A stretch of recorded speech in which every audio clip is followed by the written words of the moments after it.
ഹരി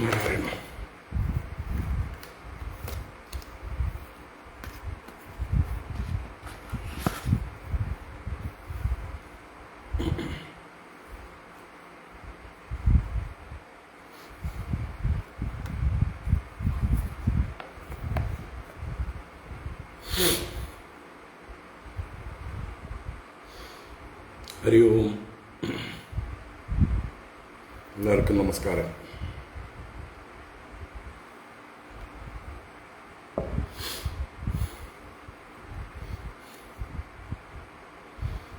ഓം ശുക്ലാംബരധരം വിഷ്ണും ശശിവർണം ചതുർഭുജം പ്രസന്നവദനം ധ്യായേത് സർവവിഘ്നോപശാന്തയേ. ഗുരവേ സർവലോകാനാം ഭിഷജേ ഭവരോഗിണാം നിധയേ സർവവിദ്യാനാം ദക്ഷിണാമൂർത്തയേ നമഃ. ജന്മാദ്യസ്യ യതോന്മയാദിതരതശ്ചാർത്ഥേഷ്വഭിജ്ഞസ്വരാട് തേനേ ബ്രഹ്മഹൃദായ ആദികവയേ മുഹ്യന്തി യത്സൂരയഃ തേജോ വാരിമൃതാം യദാ വിനിമയോ യത്ര ത്രിസർഗോ മൃഷാ ധാംനാ സ്വേന സദാ നിരസ്തകുഹകം സത്യം പരം ധീമഹി. ധർമ്മഃ പ്രോജ്ജിതകൈതവോത്ര പരമോ നിർമ്മത്സരാണാം സദാം വേദ്യം വാസ്തവമത്ര വസ്തുശിവദം താപത്രയോന്മൂലനം. ശ്രീമദ്ഭാഗവതേ മഹാമുനികൃതേ കിം വാ പരൈരീശ്വരഃ സദ്യോ ഹൃദ്യവരുധ്യതേത്ര കൃതിഭിഃ ശുശ്രൂഷുഭിസ്തക്ഷണാത്. നിഗമകൽപതരോർഗളിതം ഫലം സുഗമുഖാദമൃതദ്രവസംയുതം പിബത ഭാഗവതം രസമാലയം മുഹുരഹോ രസികാ ഭുവി ഭാവുകാഃ. നാരായണം നമസ്കൃത്യ നരം ചൈവ നരോത്തമം ദേവീം സരസ്വതീം വ്യാസം തതോ ജയമുദീരയേത്. യം പ്രവ്രജന്തമനുപേതമപേതകൃത്യം ദ്വൈപായനോ വിരഹകാതര ആജുഹാവ. പുത്രേതി തന്മയതയാ തരവോഭിനേദുഃ തം സർവഭൂതഹൃദയം മുനിമാനതോസ്മി. യസ്വാനുഭാവമഖിലശ്രുതിസാരമേകം അധ്യാത്മദീപമതിതിദീർഷതാം തമോന്തം. സംസാരിണാം കരുണയാഃ പുരാണഗുഹ്യം തം വ്യാസസൂനുമുപയാമി ഗുരും മുനീനാം. മൂകം കരോതി വാചാലം പങ്കും ലംഘയതേ ഗിരിം യത്കൃപാതമഹം വന്ദേ പരമാനന്ദമാധവം. യം ബ്രഹ്മാ വരുണേന്ദ്രരുദ്രമരുതഃ സ്തുന്വന്തി ദിവ്യൈസ്തവൈഃ വേദൈഃ സാംഗപദക്രമോപനിഷദൈഃ ഗായന്തി യം സാമഗാഃ. ധ്യാനാവസ്ഥിതതദ്ഗതേന മനസാ പശ്യന്തി യം യോഗിനോ യസ്യാന്തം ന വിദുഃ സുരാസുരഗണാഃ. ദേവായ തസ്മൈ നമഃ.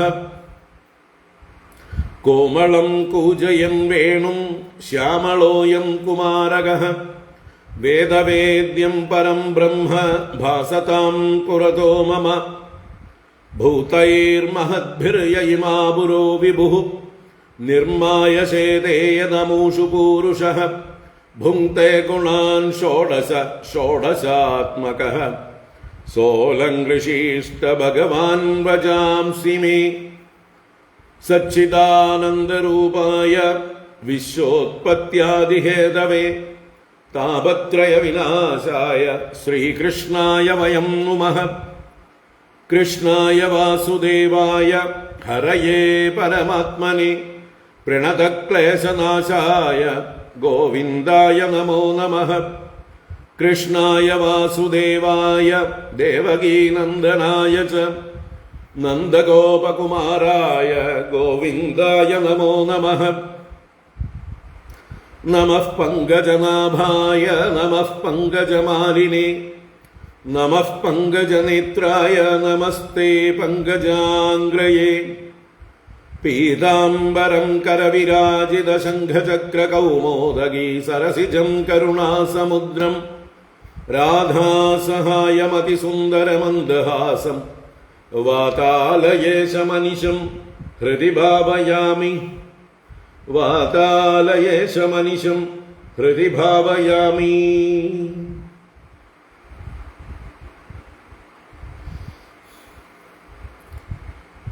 ഓം നമോ ഭഗവതേ വാസുദേവായ.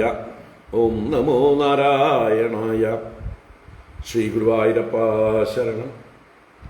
ഓം നമഃ പരമഋഷിഭ്യോ നമഃ. പരമഋഷിഭ്യഃ ശ്രീ ഗുരുഭ്യോ നമഃ.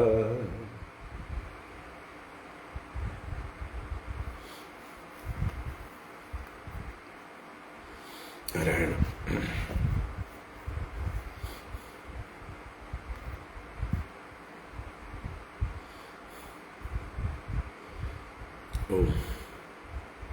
ഹരി ഓം. എല്ലാവർക്കും നമസ്കാരം. എല്ലാവർക്കും ശുഭസായാഹ്നം.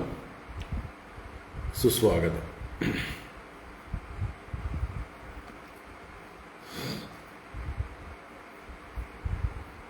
ഭാഗവത ജ്ഞാനഗംഗയിലേക്ക് ഏവർക്കും സുസ്വാഗതം. സുസ്വാഗതം. കുചേലോപാഖ്യാനമാണ് കണ്ടുകൊണ്ടിരിക്കുന്നത്. ദശമസ്കന്ധത്തിലെ 81-ാം അധ്യായം. നാരായണ. നമുക്ക് 81-ാം അധ്യായം വായിക്കാം, എന്നിട്ട് കാണാം. ഓം നമോ ഭഗവതേ വാസുദേവായ. അഥ ശ്രീമദ്ഭാഗവതേ ദശമസ്കന്ധേ ഉത്തരാർദ്ധേ 81-തമോऽധ്യായഃ. ശ്രീശുക ഉവാച. സ ഇത്തം ദ്വിജമുഖ്യേന സഹ സങ്കഥയൻ ഹരിഃ സർവഭൂതമനോഭിജ്ഞഃ സ്മയമാന ഉവാച തം. ബ്രഹ്മണ്യോ ബ്രാഹ്മണം കൃഷ്ണോ ഭഗവാൻ പ്രഹസൻ പ്രിയം പ്രേംണാ നിരീക്ഷണേനൈവ പ്രേക്ഷൻ ഖലു സദാം ഗതിഃ. ശ്രീഭഗവാനുവാച. കിമുപായനമാനീതം ബ്രഹ്മന്മേ ഭവതാ ഗൃഹാത് അണ്വപ്യുപാഹൃതം ഭക്തൈഃ പ്രേംണാ ഭൂര്യേവ മേ ഭവേത്. ഭൂര്യപ്യഭക്തോപഹൃതം ന മേ തോഷായ കൽപ്പത്തെ. പത്രം പുഷ്പം ഫലം തോയം യോ മേ ഭക്ത്യാ പ്രയച്ഛതി തദഹം ഭക്ത്യുപഹൃതം അസ്നാമി പ്രയതാത്മനഃ. ഇത്യുക്തോ വിദ്വിജസ്തസ്മൈ വ്രീഡിതഃ പതയേ ശ്രിയഃ. പൃഥുകപ്രസൃതിം രാജൻ ന പ്രായച്ഛത് അവാങ്മുഖഃ. സർവഭൂതാത്മദൃക് സാക്ഷാത് തസ്യാഗമനകാരണം വിജ്ഞായ ചിന്തയന്നായം ശ്രീകാമോ മാഭജത്പുരാ. പത്ന്യാഃ പതിവ്രതായാസ്തു സഖാ പ്രിയചികീർഷയാ പ്രാപ്തോ മാം അസ്യ ദാസ്യാമി സമ്പദോ മർത്യദുർലഭാഃ.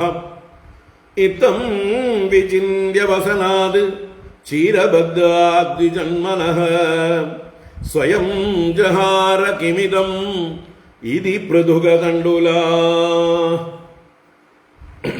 സർവത്ര ഗോവിന്ദനാമ സങ്കീർത്തനം. ഗോവിന്ദ ഗോവിന്ദ. നന്മേതദുപനീതം മേ പരമപ്രീണനം സഖേ തർപ്പയന്ത്യംഗമാം വിശ്വം ഏതേ പൃഥുകതണ്ഡുലാഃ. ഇതി മുഷ്ടിം സകൃജ്ജഗ്ധ്വാ ദ്വിതീയാം ജഗ്ധുമാദദേ താവത് ശ്രീർജഗൃഹേ ഹസ്തം തത്പരാ പരമേഷ്ഠിനഃ. ഏതാവകാലം വിശ്വാത്മൻ സർവസമ്പൽ സമൃദ്ധയേ അസ്മിൻ ലോകേ ധവാമുഷ്മിൻ പുംസസ്ത്വത്തോഷകാരണം.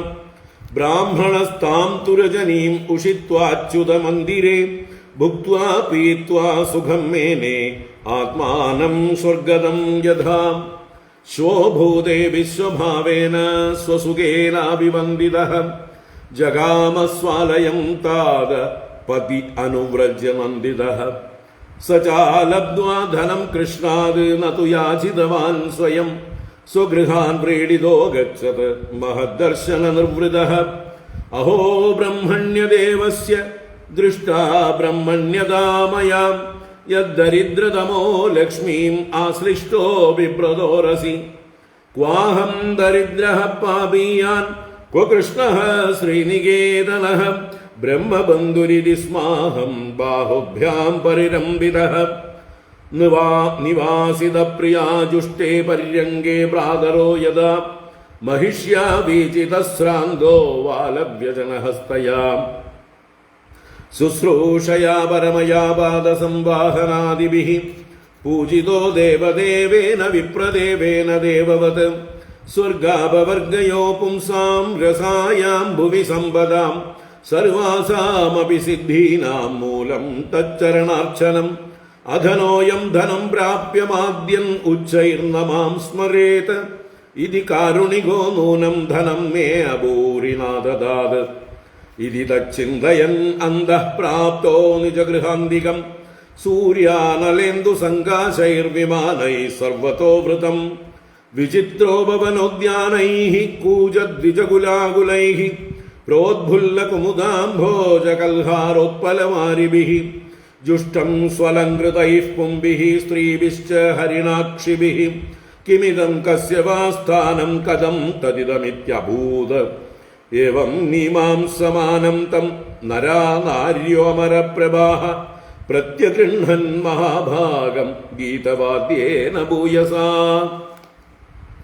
पतिम् आगतमाकर्ण्य पत्न्युद्धर्षादिसम्भ्रम निश्चक्रामगृहात् तूर्णं रूपिणी श्रीरिवालयात् पतिव्रता पतिं दृष्ट्वा प्रेमोत्कण्ठाश्रुलोचना मीलिताक्ष्यनमद्बुद्ध्या मनसा परिषस्वजे पत्नीं वीक्ष्य विस्फुरन्तीं देवीं वैमानिकीमिव दासीनां निष्ककण्डीनां मध्ये बान्धीं सविस्मितः प्रीतः स्वयं तया युक्तः प्रविष्टो निजमन्दिरं मणिस्तम्भशतोपेतं महेन्द्रभवनं यदा पयभ्येन निभाशय्यादान्दारुक्मपरिच्छदाः पर्यङ्गा हेमदण्डानि चामरव्यजनानि च आसनानि च हैमानि मृदूपस्तरणानि च मुक्तादामविलम्बीनि वितानानि द्युमन्ति च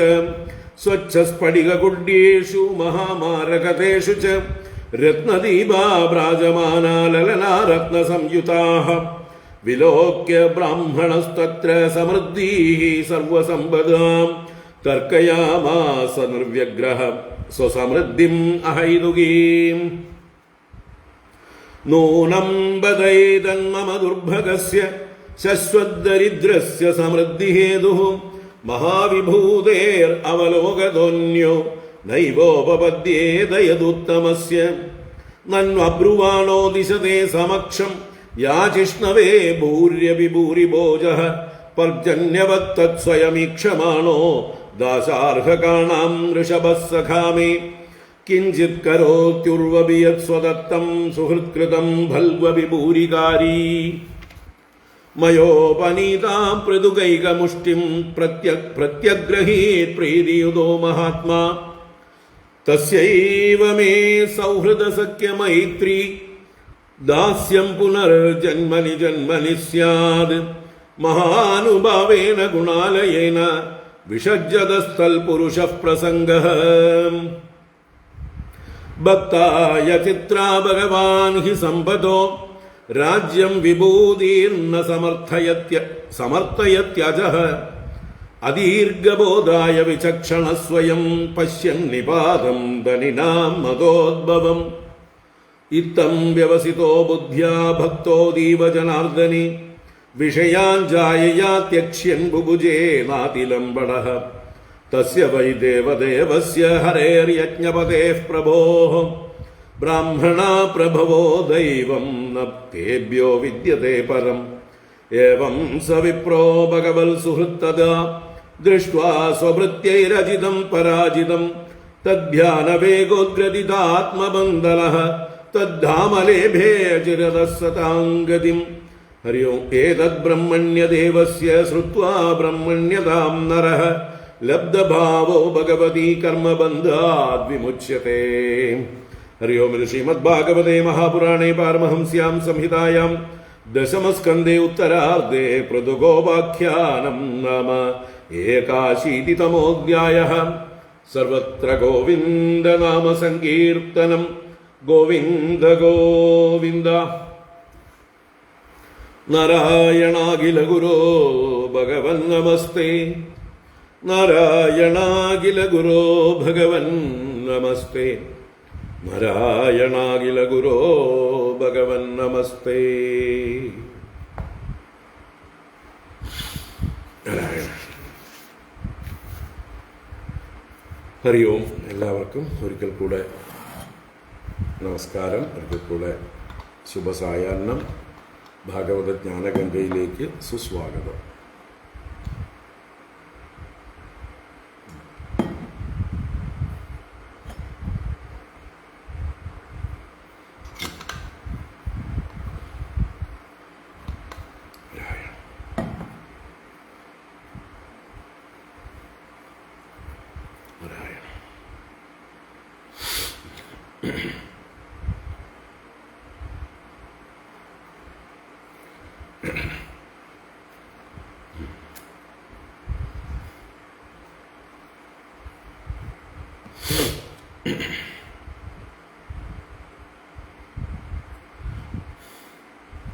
കുറച്ചു മുമ്പൊരു സംഭവം ഉണ്ടായി. സംഭവം എന്ന് പറഞ്ഞാൽ ഒരു വേണമെങ്കിൽ തമാശ എന്ന് പറയാം. നമുക്ക് തമാശ, അത് അനുഭവിച്ചവർക്ക് വിഷമം തന്നെയാണ്. ബോംബെയിൽ നിന്ന് കുറച്ച് കൂട്ടർ കോയമ്പത്തൂർ എയർപോർട്ടിൽ ഇറങ്ങിയിട്ട് ദയാനന്ദ ആശ്രമത്തിലേക്ക് ടാക്സി പിടിച്ചു. അവിടെ ആനക്കെട്ടി ദയാനന്ദ ആശ്രമത്തിലേക്ക് പോകേണ്ടവരാണ്. പക്ഷേ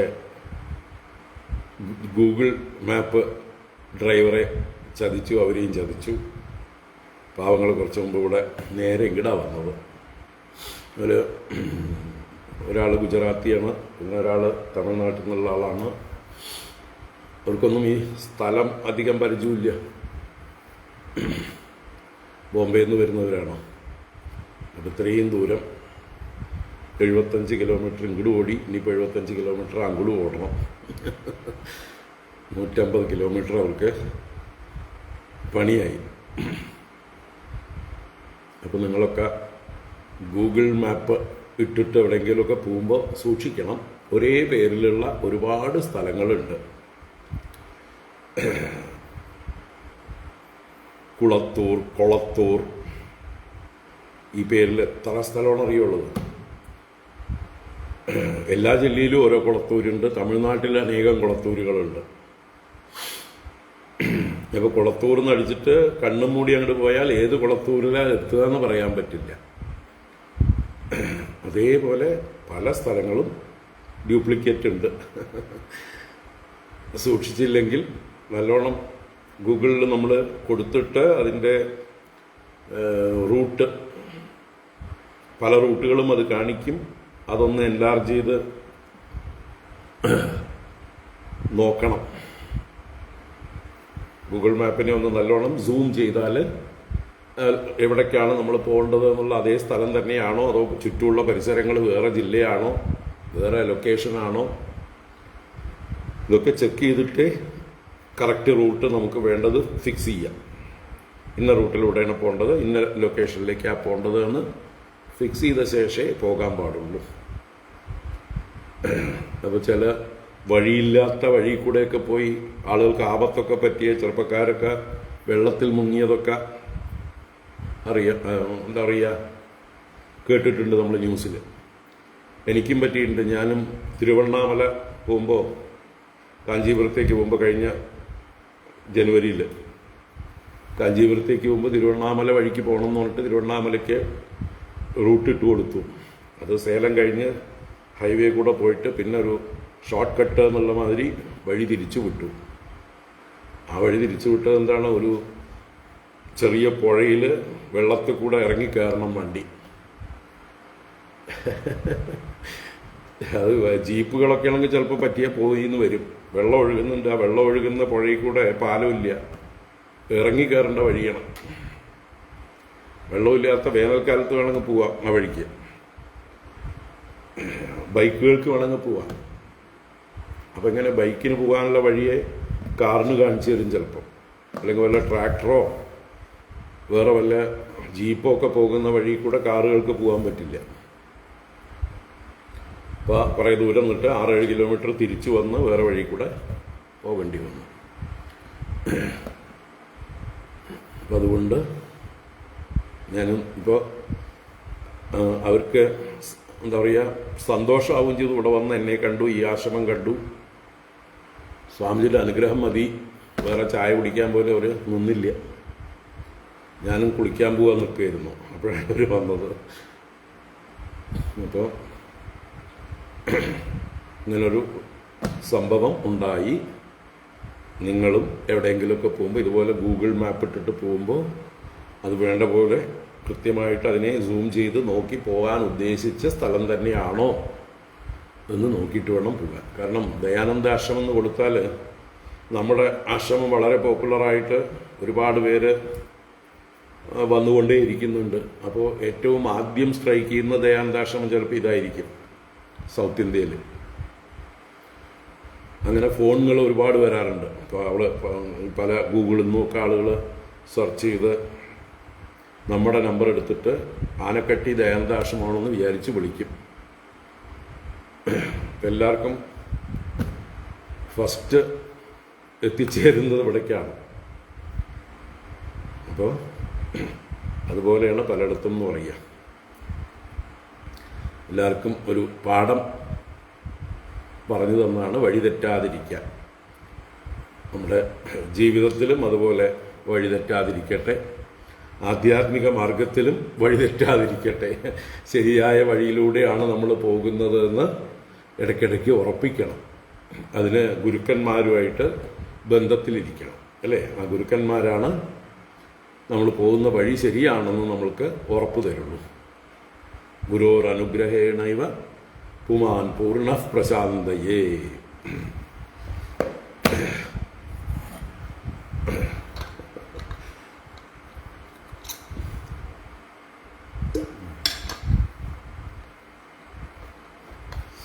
നാരായണ.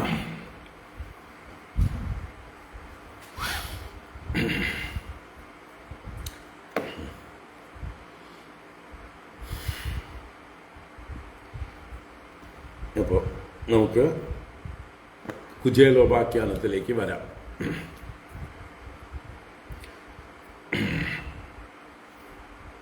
കഴിഞ്ഞ അധ്യായത്തിൽ ഭഗവാനും കുചേലനും കൂടി ഗുരുകുലവാസം അനുസ്മരിച്ചു. ഗുരുവിൻ്റെ ആ അനുഗ്രഹത്തെ അവർ നല്ലതുപോലെ കൃതജ്ഞതയോടെ ഓർത്തു. അത് കഴിഞ്ഞ് ഈ അധ്യായം നമ്മൾ ആരംഭിച്ചത് ഭഗവാൻ അദ്ദേഹത്തോട് ബ്രാഹ്മണനോട് ചോദിച്ചുകൊണ്ട് തന്നെയാണ്. അദ്ദേഹത്തെ അനുഗ്രഹിക്കാൻ തീരുമാനിച്ചുകൊണ്ട്. അദ്ദേഹത്തിൻ്റെ പത്നിയാണ് ഇദ്ദേഹത്തെ പ്രേരിപ്പിച്ചിരിക്കുന്നത്. അപ്പോൾ ആ പത്നിയെ അനുഗ്രഹിക്കണം. അവർക്ക് സ്വർഗത്തേക്കാൾ ശ്രേഷ്ഠമായിട്ടുള്ള ദേവന്മാർക്ക് കിട്ടുന്നതിലും ദുർലഭമായിരിക്കുന്ന സമ്പത്ത് കൊടുത്ത് ഞാൻ അനുഗ്രഹിക്കണം എന്ന് പറഞ്ഞ് ഭഗവാൻ സങ്കല്പിച്ചു. ഭഗവാൻ നേരിട്ട് ചോദിക്കുകയാണ്, എന്താ എനിക്ക് സമ്മാനം കൊണ്ടുവന്നിരിക്കുന്നത്? അത് ചെറുതാണെങ്കിലും എനിക്ക് പ്രേമത്തോടുകൂടി തരുമ്പോൾ അത് വലുത് തന്നെയാണ്. ഭൂരിയേവമേ ഭവേത്. ഇനി ഭക്തിയില്ലാത്തവർ എത്ര തന്നാലും എന്നെ സന്തോഷിപ്പിക്കാൻ അത് മതിയാവുകയില്ല. അതുകൊണ്ട് ഏതെങ്കിലും ഒരു തുളസിയിലയോ അല്പം പുഷ്പമോ ഒരു തുള്ളി വെള്ളമോ അല്ലെങ്കിൽ എന്തെങ്കിലും ഒരു പഴമോ ഒക്കെ എനിക്ക് ഭക്തിയോടുകൂടി സമർപ്പിച്ചാൽ ആ ഭക്തന്റെ ആ ഉപഹാരത്തെ ഞാൻ ഭുജിക്കും, സ്വീകരിക്കും, യാതൊരു സംശയവുമില്ല. ഇങ്ങനെയൊക്കെ പറഞ്ഞിട്ടും ലജ്ജയോടുകൂടി ഇരുന്നതല്ലാതെ, തലയും താഴ്ത്തി ഇരുന്നതല്ലാതെ കുചേലൻ ഭഗവാന് താൻ കൊണ്ടുവന്ന അവിൽ പൊതിയെ കൊടുത്തില്ല. എല്ലാം അറിയുന്ന ഭഗവാൻ ഇദ്ദേഹത്തിൻ്റെ ആഗമന കാരണം നല്ലതുപോലെ അറിഞ്ഞ് ഇദ്ദേഹം എന്നെ ശ്രീകാമനായി ഭജിച്ചിട്ടില്ല, അദ്ദേഹത്തിൻ്റെ പത്നി നിർബന്ധിച്ചതുകൊണ്ട് ആ പത്നിക്ക് പ്രിയം ചെയ്യാൻ വേണ്ടി എന്നെ കാണാൻ വന്നിരിക്കുകയാണ്. അതുകൊണ്ട് തന്നെ ദാസ്യാമി സമ്പതോ അമർത്യ ദുർലഭാഹ, അമർത്യന്മാർക്കും ദുർലഭമായ സമ്പത്തിനെ ഞാൻ ഇദ്ദേഹത്തിന് കൊടുക്കും. ഇങ്ങനെ ചിന്തിച്ചുകൊണ്ട് നിശ്ചയിച്ചു ഭഗവാൻ. ഇദ്ദേഹം എന്തെങ്കിലും കൊണ്ടുവരാതിരിക്കില്ല, കാണും എന്ന് പറഞ്ഞ് അദ്ദേഹത്തിൻ്റെ എന്താ പറയുക ഉത്തരീയത്തിൻ്റെ അടിയിലൂടെ അരക്കെട്ടിലും മറ്റുമൊക്കെയുള്ള ചീരബന്ധത്തിൽ നിന്ന്, വസനാത് ചീരബന്ധാത്, ആ ചീരം ബന്ധിച്ചിരിക്കുന്ന വസ്ത്രത്തിൻ്റെ ഇടയിൽ നിന്ന് ആ അവിൽക്കിഴിയെ പുറത്തേക്ക് വലിച്ചെടുത്തുകൊണ്ട് സ്വയം ജഹാര കിമിതം ഇതി, എന്താ ഇത് എന്ന് പറഞ്ഞുകൊണ്ട് ആ പൃഥുക തണ്ടുലാൻ അവിൽ മണികളെ അങ്ങോട്ട് ഹരിച്ചെടുത്തു, ബലാത്കാരേണ പിടിച്ചെടുത്തു എന്നാണ്. എന്നിട്ട് അതിനെക്കുറിച്ച് പറയുന്നു, ഇത് എനിക്ക് എത്ര പ്രിയപ്പെട്ടതാണ്, ഇത് എന്നെ മാത്രമല്ല വിശ്വസ്വരൂപനായ എന്നെ പ്രീതിപ്പെടുത്തുന്നതുകൊണ്ട് ഇത് ലോകത്തെ മുഴുവൻ പ്രീതിപ്പെടുത്താൻ പര്യാപ്തമായിട്ടുള്ളതാണ് എന്ന് പറഞ്ഞുകൊണ്ട് സന്തോഷം പ്രകടിപ്പിച്ചുകൊണ്ട് ഒരു പിടി എടുത്ത് വായിലേക്കിട്ട് ഭക്ഷിച്ചു. രണ്ടാമത്തത് എടുക്കാനായിട്ട് പുറപ്പെട്ടപ്പോൾ ലക്ഷ്മീ ദേവി തന്നെയായ രുക്മിണീ ദേവി ഭഗവാനെ കൈപിടിച്ചു. തത്പരാ പരമേഷ്ടിന, പരമേഷ്ടിയായ ഭഗവാന്റെ തൽപരയായ ദേവി, ഭഗവാനെ പിരിയാൻ ഇഷ്ടമില്ലാത്ത പതിവ്രതയായ അനപായിനി എന്ന് വിളിക്കുന്ന ദേവി ഭഗവാന്റെ കൈപിടിച്ചു. എന്നിട്ട് പറഞ്ഞു, ഇത്രമാത്രം കൊണ്ട് ധാരാളം മതി സർവസമ്പൽ സമൃദ്ധിക്കും. ഈ ലോകത്തിലോ അഥവാ പരലോകത്തിലോ ആർക്കും അങ്ങയുടെ സന്തോഷ കാരണമായിട്ട് ഇത് തന്നെ ധാരാളം എന്ന് പറഞ്ഞ് ഭഗവാനെ വിലക്കി. ബാക്കിയുള്ള പ്രസാദമായിട്ട് എല്ലാവരും എടുത്തു എന്ന് പറയാം. അന്ന് രാത്രി ബ്രാഹ്മണൻ അച്യുത മന്ദിരത്തിൽ സുഖമായി വസിച്ചു. ഭോജനമെല്ലാം കഴിച്ച് പാനീയങ്ങളെല്ലാം കുടിച്ച് ആത്മാനം സ്വർഗതം യഥാമേനെ, താൻ സ്വർഗത്തിൽ ചെന്നിരിക്കുകയാണ് എന്ന് അദ്ദേഹം കരുതി എന്നർത്ഥം. ആ ഒരു ഭഗവാന്റെ കൂടെയുള്ള രാത്രി ചെലവഴിച്ചത് സ്വർഗത്തിൽ ചെലവഴിച്ചതുപോലെ തോന്നി. പിറ്റേ ദിവസം രാവിലെ വിശ്വത്തെ മുഴുവൻ പോഷിപ്പിക്കുന്നവനായ സ്വയം ആത്മരതി അനുഭവിക്കുന്നവനായ ആ ഭഗവാനാൽ അഭിവന്ദിതനായി നന്ദിതനായി പതി അനുവ്രജ്യ ഭഗവാൻ പിന്നാലെ യാത്രയയപ്പ് നൽകി. അങ്ങനെ സ്വ ആലയം ജഗാമ, തൻ്റെ ആലയത്തിലേക്ക് ഗമിക്കുകയാണ്. അങ്ങനെ തിരിച്ചതായിട്ടുള്ള സമയത്ത് അദ്ദേഹം ചിന്തിച്ചു, അല്ലെങ്കിൽ ഇതാണ് സംഭവിച്ചത്. എന്താ, ഭഗവാനിൽ നിന്ന് അല്പം പോലും ധനം കിട്ടിയതുമില്ല, ഇദ്ദേഹം ഇട്ട് ചോദിച്ചതുമില്ല. അതിനെക്കുറിച്ച് ചിന്തിക്കുമ്പോൾ തന്നെ ലജ്ജ ഉണ്ടാവുന്നു കുചേലനെ. ഏയ്, ഞാൻ എന്തിനാ ഭഗവാനോട് ധനം ചോദിക്കണത് എന്ന് ലജ്ജയോടുകൂടി ചിന്തിച്ചുകൊണ്ട് ഭഗവാനെ ദർശിച്ച മഹദ്ദർശന നിർവൃത, ഭഗവാനെ ദർശിച്ചുവല്ലോ അതിൻ്റെ നിർവൃതിയോടുകൂടിയിട്ട് ഗൃഹത്തിലേക്ക് സ്വഗൃഹാൻ അകച്ചത്, ഗൃഹത്തിലേക്ക് മടങ്ങുകയാണ് ചെയ്യുന്നത്. ഇതുവരെയാണ് നമ്മൾ രാവിലെ കണ്ടത്, 14 ശ്ലോകം വരെ. തുടർന്ന് നമുക്ക് കാണാം. കുചേലൻ്റെ ചിന്തയാണ് കുറച്ചു നേരം 3-4 ശ്ലോകങ്ങളിൽ. അത് കഴിഞ്ഞ് കുചേലൻ തൻ്റെ ഗൃഹ സമീപം എത്തിച്ചേരുന്നതാണ്. അത്ഭുതമായിട്ടുള്ള കാഴ്ച കാണുന്നതാണ്.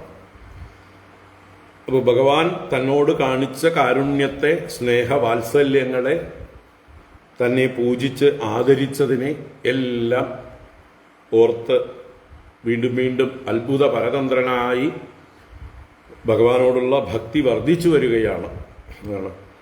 അഹോ ബ്രഹ്മണ്യദേവസ്യ ദൃഷ്ടാ ബ്രഹ്മണ്യതാ മയാ യദ്ദരിദ്രതമോ ലക്ഷ്മീം ആശ്ലിഷ്ടോ ബിഭ്രതോരസി.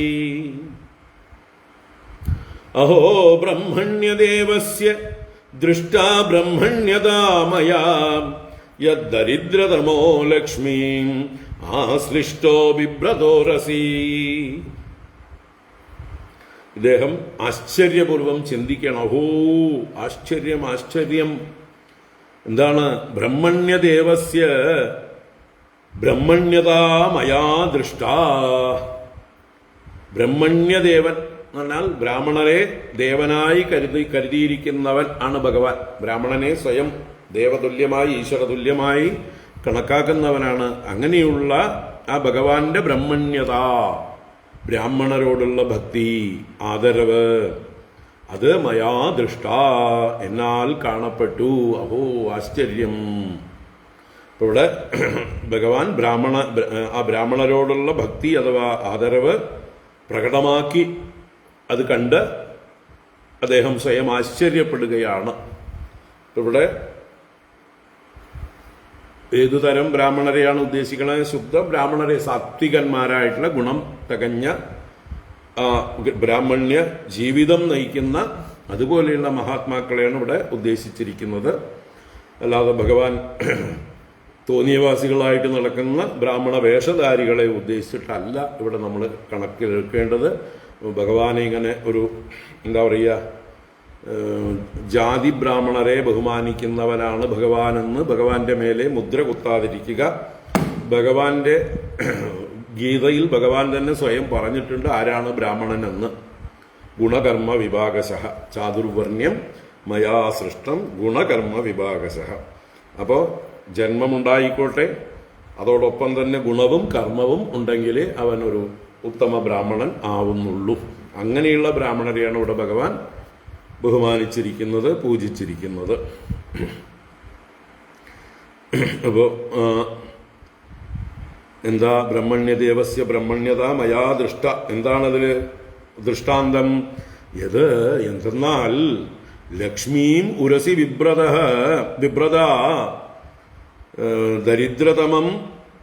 ദരിദ്രതമഃ ആശ്ലിഷ്ടഃ.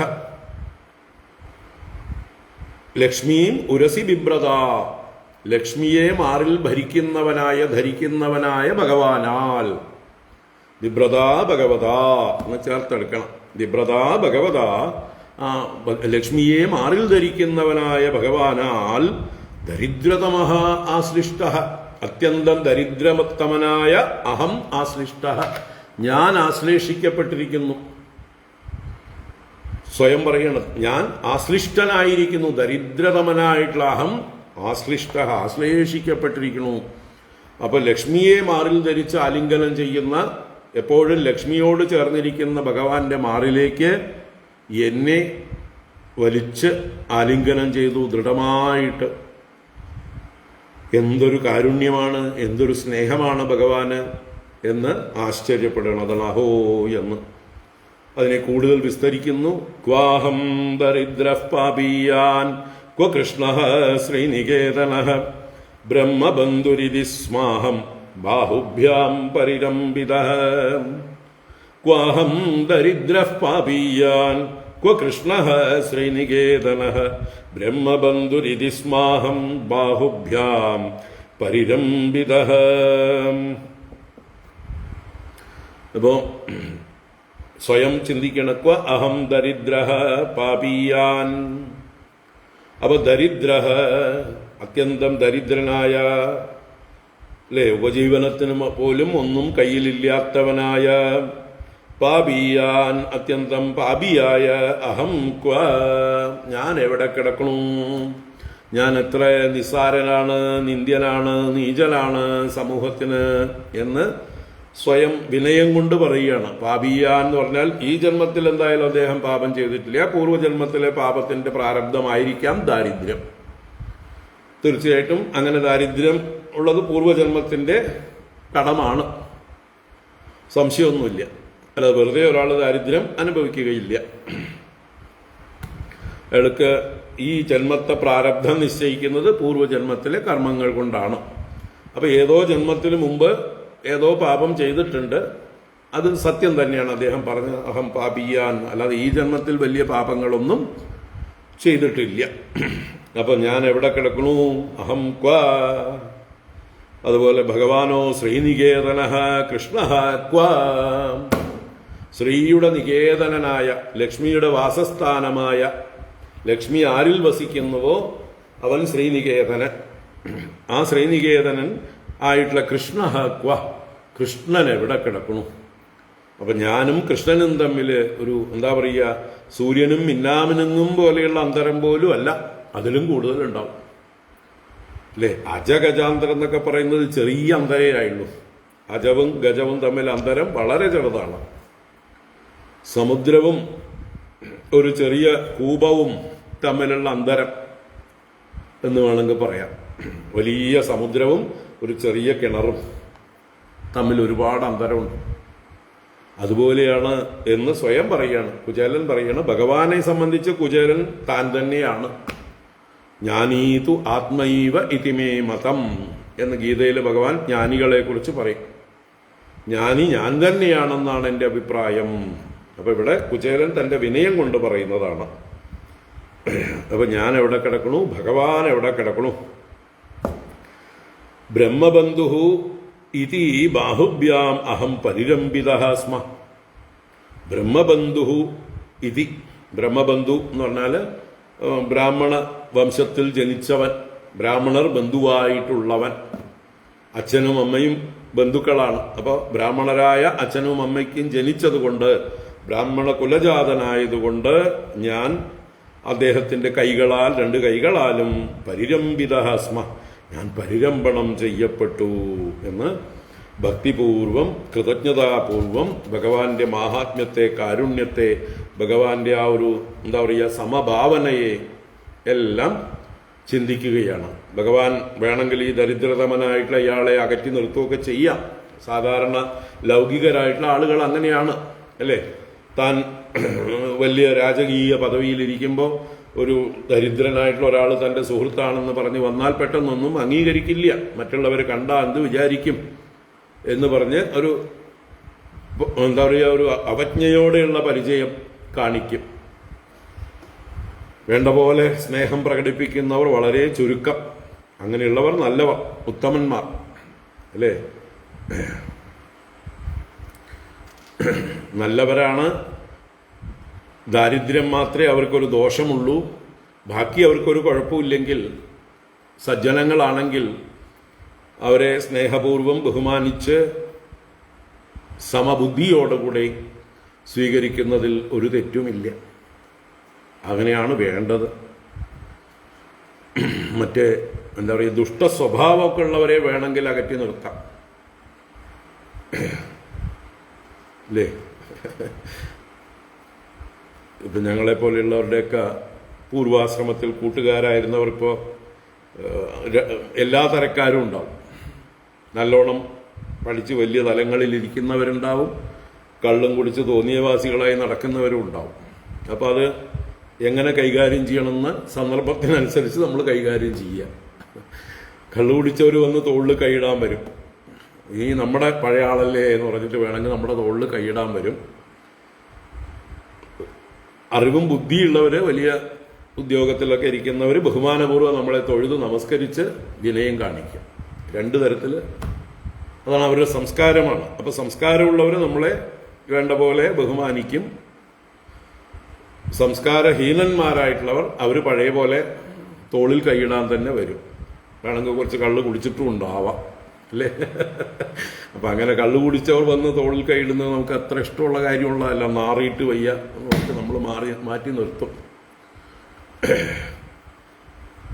അതിന്റെ നാറ്റം നമുക്ക് സഹിക്കാൻ പറ്റുമോ? ഒന്ന് മാറി നിൽക്കുക എന്ന് പറയേണ്ടി വരും. അതൊക്കെ വ്യവഹാരത്തിൽ ആരെ എവിടെ നിർത്തണം എന്നൊക്കെ നമുക്ക് ഈശ്വരൻ കോമൺ സെൻസ് തന്നിട്ടുണ്ട്.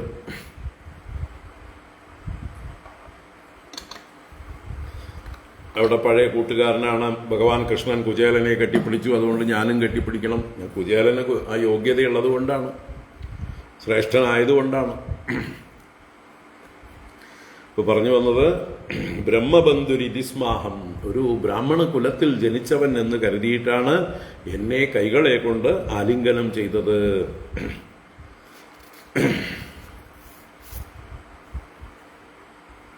ഭഗവാൻ ചെയ്ത പൂജാദികളെ കുറിച്ചൊക്കെ ചിന്തിക്കുന്നു. എത്ര കരുതലോടെയാണ്, എത്ര ശ്രദ്ധയോടെയാണ് ഭഗവാൻ എന്നെ പൂജിച്ചത്, സൽക്കരിച്ചത്.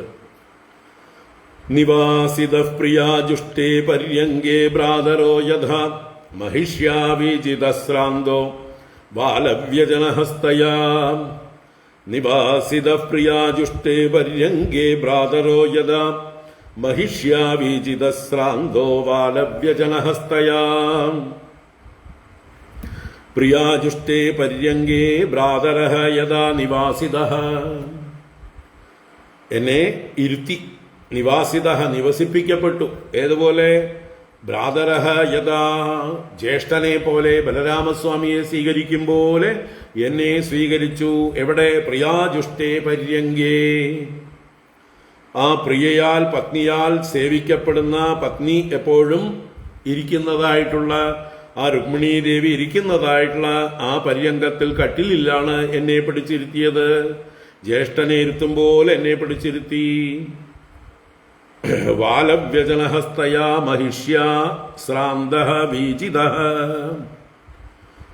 വാലവ്യജനഹസ്തയാ महिष्या. വാലവ്യജനം എന്ന് പറഞ്ഞാൽ ആ കയ്യിൽ വെഞ്ചാമരം കൊണ്ടുള്ള ആ വിശറി അല്ലെങ്കിൽ വീശാനുള്ള അതുകൊണ്ട് എന്നെ കയ്യിൽ പിടിച്ചുകൊണ്ട് महिष्या വീജിത. അദ്ദേഹത്തിന്റെ महिഷിയാൽ ഞാൻ വീജിതനായി. അങ്ങനെയുള്ള ഞാൻ ശ്രാന്തഃ അഹം വീജിതഃ. യാത്രാക്ഷീണമുള്ള വേർത്ത് ഇതായിട്ടിരിക്കുന്ന എന്നെ, ക്ഷീണിതനായിട്ടുള്ള എന്നെ അദ്ദേഹത്തിന്റെ ഭാര്യയാണ് വീശിത്തന്നത്. ലക്ഷ്മീദേവി തന്നെയായ രുക്മിണീ ദേവിയാണ്, പട്ടമഹിഷിയാണ് എനിക്ക് വീശിത്തന്നത്. അതിനും അദ്ദേഹം അനുവാദം കൊടുത്തു. സ്വന്തം ഭാര്യയെ മറ്റ് അതിഥിയെ ശുശ്രൂഷിക്കാനായിട്ട് അനുവദിക്കുക അല്ലേ? എല്ലാ ഭർത്താക്കന്മാരും അങ്ങനെ ചെയ്യില്ല. ചിലപ്പോൾ വളരെ പൊസസീവായിട്ടുള്ള അധികാരം കാണിക്കുന്നതായിട്ടുള്ള ഭർത്താക്കന്മാർ ഭാര്യമാരെ സുഹൃത്തുക്കളൊക്കെ വന്നു കഴിഞ്ഞാൽ മുമ്പിലേക്ക് വിടുക പോലും ഇല്ല. അടുക്കളയിൽ ഇരുന്നാൽ മതി, അല്ലെങ്കിൽ പുറകിൽ ഇരുന്നാൽ മതി, വിളിക്കുമ്പോൾ ചായ കൊണ്ടുവന്നാൽ മതി എന്ന് പറഞ്ഞു വെച്ചിട്ടുണ്ടാവും. ഇവിടെ അങ്ങനെയല്ല. സാക്ഷാൽ ലക്ഷ്മി ദേവി സ്വയമേവ വീശറിയെടുത്ത് വീശിക്കൊടുക്കുമ്പോൾ, വെഞ്ചാമരം കൊണ്ട് വീശിക്കൊടുക്കുമ്പോൾ ഭഗവാൻ അതിനെ അഭിനന്ദിക്കുകയാണ് ചെയ്തത്. ആ ഭഗവാന്റെ ഇംഗിതം അറിഞ്ഞുകൊണ്ട് തന്നെയാണ് രുക്മിണീ ദേവി അങ്ങനെ ചെയ്തത്. അപ്പോൾ അതൊക്കെ എന്തൊരു കാരുണ്യമാണ്. ഇത്രയും വലിയ ആൾക്കാർ, അതിൻ്റെ ഒന്നും ആവശ്യമുണ്ടായിരുന്നില്ല. അവർക്ക് സേവകന്മാർ ഇഷ്ടം പോലെ ഉണ്ട്. അവിടെ വിളിച്ചു പറഞ്ഞാൽ സേവിക്കാനായിക്കൊണ്ട് വീശാൻ ആൾക്കാർ വിളിച്ചാൽ വരും, കാല് കഴുകാൻ വേറെ ആൾക്കാരുണ്ടാവും, എന്തിനു വേണമെങ്കിൽ വേറെയുള്ള സേവകന്മാരുള്ളപ്പോൾ അവരെ കൊണ്ടൊന്നും ചെയ്തില്ല. താൻ തന്നെ, ഭഗവാൻ തന്നെ നേരിട്ട് തൻ്റെ പത്നി സമേതനായിട്ട് എന്നെ പൂജിച്ചുവല്ലോ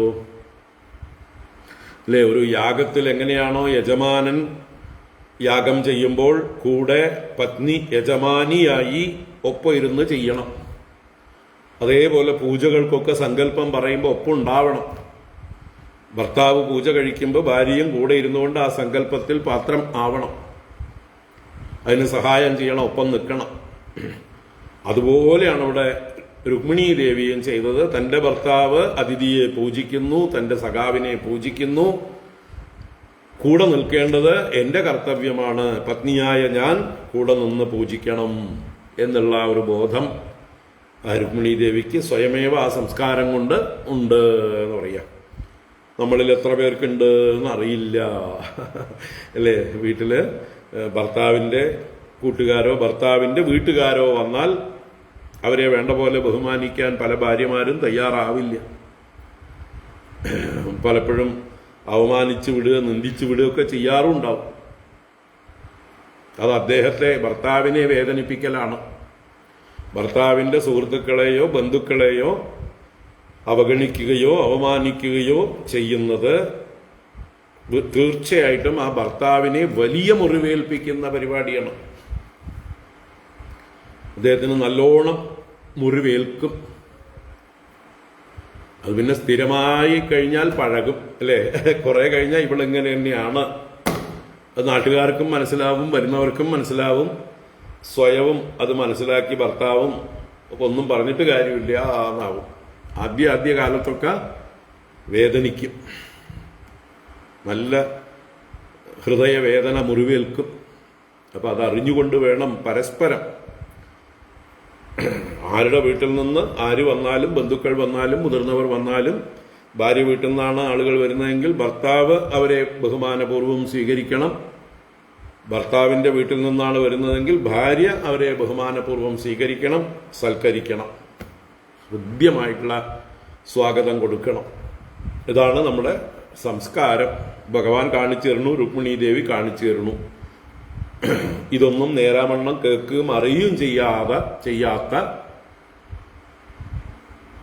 ഇന്നത്തെ സമൂഹം, ഇന്നത്തെ നമ്മുടെ കുടുംബത്തിലെ ദമ്പതികള് പരസ്പരം ശത്രുക്കളെ പോലെ പെരുമാറുന്നു.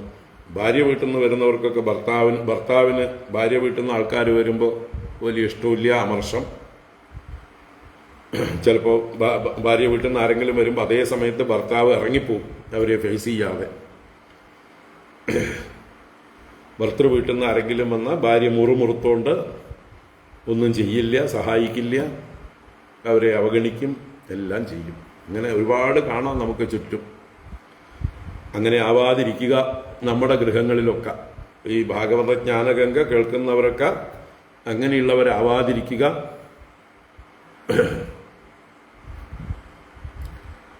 നന്നായിട്ട് സംസ്കാരമുള്ളവരായി പെരുമാറുക. ഇതാണ് ധർമ്മം. ഭഗവാനും രുക്മിണി ദേവിയും കാണിച്ചു തരുന്നത് കണ്ടു പഠിക്കുക. ശുശ്രൂഷയാ പരമയാ പാദ സംവാഹനാദിഭിഃ പൂജിതോ ദേവദേവേന വിപ്രദേവേന ദേവവത്. ശുശ്രൂഷയാ പരമയാ പാദ സംവാഹനാദിഭിഃ പൂജിതോ ദേവദേവേന വിപ്രദേവേന ദേവവത്. ഭഗവാൻ താൻ തന്നെ നേരെ കാല് കഴുകിച്ച് പൂജിച്ചതിനെ ഓർക്കണം. വിപ്രദേവേന ദേവദേവേന ദേവവത് പരമയാ ശുശ്രൂഷയാ പാദസംവാഹനാദിഭിഃ പൂജിതഃ അഹം. അഹം പൂജിതഃ ആരാൽ? വിപ്രദേവേന, വിപ്രനെ ദേവനെന്ന് കരുതുന്നവനായ, ദേവദേവേന എന്നാൽ ദേവന്മാർക്കും ദേവനായ ആ ഭഗവാനാൽ, ദേവവത് എന്നെ ഒരു ദേവനെ പൂജിക്കും പോലെ, ദേവനെന്ന പോലെയാണ് എന്നെ പൂജിച്ചത്. പരമയാ ശുശ്രൂഷയാ അതിശ്രേഷ്ഠമായ ഉത്കൃഷ്ടമായിട്ടുള്ള ശുശ്രൂഷാദികളെ കൊണ്ട്, പാദസംവാഹനാദിഭിഃ കാല് കഴുകുക മുതലായതുകൊണ്ട്, എന്റെ കാല് ഭഗവാൻ തന്നെ നേരിട്ട് കഴുകി. എന്നിട്ട് ആ തീർത്ഥത്തെ സ്വയം ശിരസാധരിച്ചു. ഇത് മറ്റുള്ളവർക്കൊക്കെ കാണിച്ചു കൊടുക്കണം. നോക്കുക, എനിക്ക് ഇത്രയും പ്രിയപ്പെട്ട ആളാണ്, നിങ്ങൾക്കും വേണമെങ്കിൽ സ്വീകരിക്കാം ഈ തീർത്ഥം. ഭഗവാൻ സ്വീകരിച്ച് കാണിച്ചു കഴിഞ്ഞാൽ ഭഗവാന് പ്രിയപ്പെട്ട ആളുകളൊക്കെ തന്നെ അത് മാതൃകയായി എടുക്കണം. അപ്പൊ അവരും ഒക്കെ തീർച്ചയായിട്ടും ആ തീർത്ഥത്തെ ശിരസാധരിക്കും. അപ്പൊ അതുപോലെ ആവണം നമ്മളും. നമ്മുടെ വീട്ടിൽ വരുന്ന ആ ഗുരു അല്ലെങ്കിൽ വിശിഷ്ട വ്യക്തി അവരെ പൂജിക്കുകയോ കാല് കഴുകുകയോ ഒക്കെ ചെയ്താൽ അവരുടെ ആ കാല് കഴുകിയ തീർത്ഥം അതൊന്ന് തൊട്ട് നമ്മൾ നമ്മുടെ ശിരസിൽ ധരിക്കുന്നതായിട്ട് നമ്മുടെ കുട്ടികൾ കാണട്ടെ, ചുറ്റുമുള്ള ആളുകൾ കാണട്ടെ. ഒരു ലജ്ജയും ഇല്ലാതെ ചെയ്ത് ശീലിക്കുക.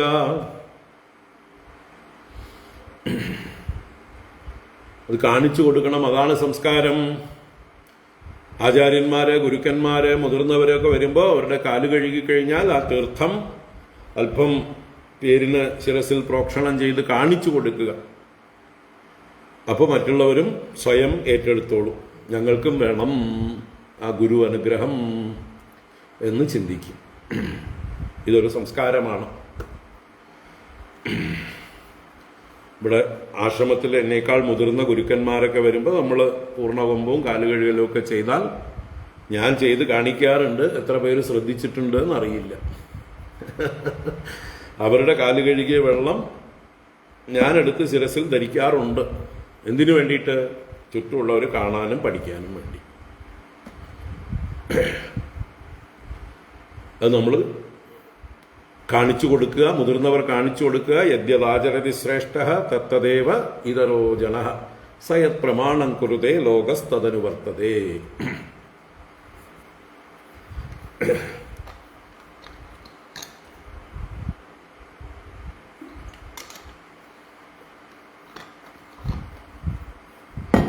ശിവായ.